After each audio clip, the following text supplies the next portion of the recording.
Сәлем мені сүйікті оқырмандарым, сіздермен бірге түрік бөрегін дайындайтын боламыз. Ол үшін жылы суға тұз қосамыз, ерітілген май қосамыз. Содан кейін барлығын араластырып, біртіндеп ұн қоса бастаймыз. Енді қамырымыз тым жұмсақ, тым қатты болмау керек. Осылай араластырып, ұнны жақсылап қосып, барлығын жақсылап араластырамыз да, содан кейін қолмен жұмсақтау етіп қамыр жаямыз. Қамырдың иі әбден қану керек, сол кезде ол бір келкі болып, жылтырап, жақсы болып шығады. Негізі бөрекке арнайы жаңағы дүкенде сататын қамыр сатып алсаңыз да болады, бірақ үй жағдайында жасалған қамыр әлдеқайда дәмдірек болады. Міне осындай тесті шықты менде. Басып, жақсылап барлығын жан-жағын жинап, барлығын жақсылап араластырып жатырмын. Енді картошканы мен тазалап, мундир жасаймын.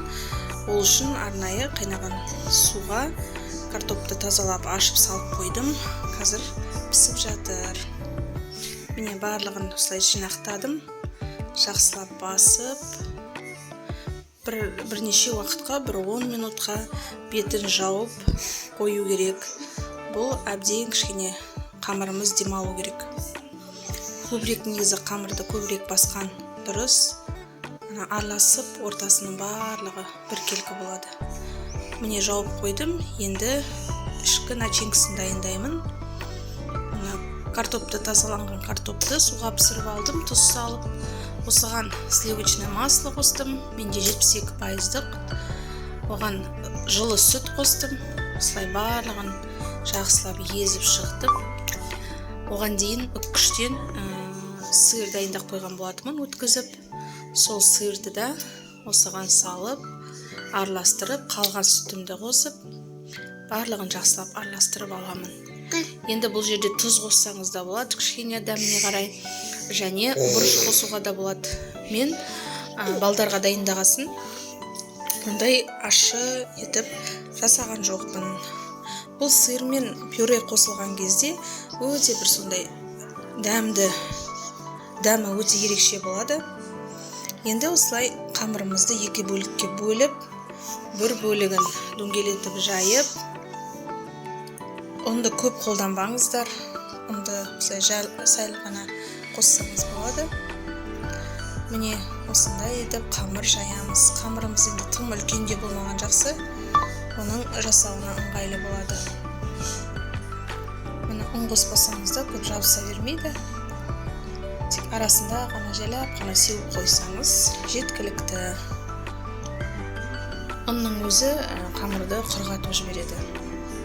Сондықтан жайлап аздап қана қосамыз. Енді осы жайылған қамырды видеодағыдай бөліктерге бөлеміз. Әрқайсысын қарап қойыңыздар, қамырыңыздың шеттері қатты қалың болып, ортасы жұқарып кетпесін. Барлығы бір келкі болғаны жақсы. Себебі бұл оралады және майға қуырылады.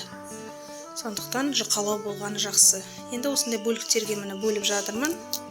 Үшбұрышты етіп, өзіңіздің қалауыңыз бойынша начинка саламыз. Начинкасын көп етіп салмаңыздар, осындай шағын начинка салсаңыздар жеткілікті, себебі ораған кезде сыртына шығып кетеді. Сосын осындай формада осындай етіп түйеміз. Жасалу жолы өте оңай, әрі тез. Мен табаға майды қойып, астын басып, жайлап қыздырып жатырмын. Осылай барлығын жасап аламыз. Сосын ысып тұрған, қайнап тұрған майға салып, екі жағынан жақсылап қуырып аламыз. Бұл өте сондай хрустящий болып, сырттары қатып, сондай ерекше дәм береді. Балдар да ұнатып жейтін болады.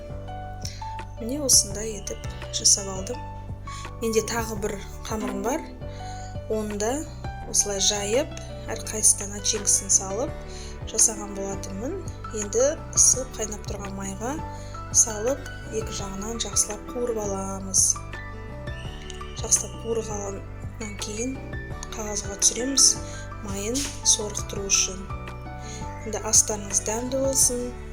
Осы рецептпен жасап, менің каналыма тіркеліп, лайк басуды ұмытпаңыздар. Менің каналымда әртүрлі видео жүктеген болатынмын. Соларға да лайк басуды ұмытпаңыздар.